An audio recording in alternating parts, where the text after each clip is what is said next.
கரூர் மாவட்டம் குளித்தலை சுற்றுவட்டார பகுதிகளில் இன்று அதிகாலை சூறாவளி காற்றுடன் பெய்த கனமழையால் 100 ஏக்கரில் பயிரிடப்பட்டிருந்த வாழை மரங்கள் முறிந்து விழுந்து சேதமானது. மேலும் ஆங்காங்கே மின்கம்பங்களும் சாய்ந்து கிடப்பதால் போக்குவரத்து பாதிப்பு ஏற்பட்டுள்ளது. இதுகுறித்த விவரங்களோடு இணைகிறார் நம்முடைய செய்தியாளர் பிரபாகரன் விவரங்களை வழங்கலாம்.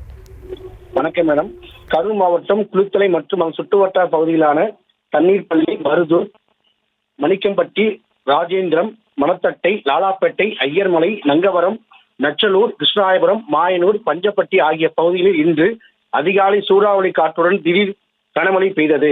பலத்த சூறாவளி காற்று வீசிய கனமழையால் மணத்தட்டை, மருதூர், லாலாப்பேட்டை, கேப்பேட்டை, வெதியம், கல்பள்ளி, கருப்பத்தூர் ஆகிய பகுதிகளில் 100 ஏக்கரில் பயிரிடப்பட்டிருந்த வாழை மரங்கள் முற்றிலும் வேரோடு சாய்ந்து சேதமாயின.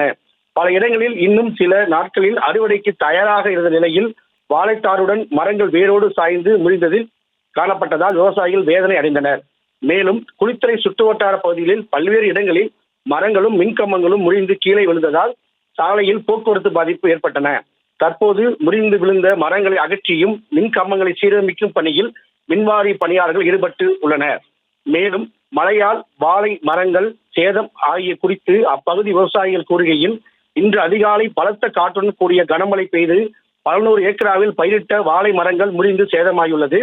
வாழை ஏக்கராவுக்கு 2 முதல் 3 லட்சம் ரூபாய் வரை செலவு செய்துள்ள நிலையில் தற்போது இந்த திடீர் கனமழையால் வாழை மரங்கள் முற்றிலும் சேதமாகி தங்களுக்கு பெரும் நஷ்டம் ஏற்பட்டுள்ளதாகவும், தற்போது வரை இது குறித்து ஆய்வு செய்வதற்கோ சேதங்களை கணக்கிடுவதற்கோ அதிகாரிகள் யாரும் வரவில்லை எனவும், மழையால் வாழை மரங்கள் சேதம் அடைந்ததற்கு உரிய இழப்பீடு வழங்க வேண்டும் என கோரிக்கை விடுத்துள்ளனர்.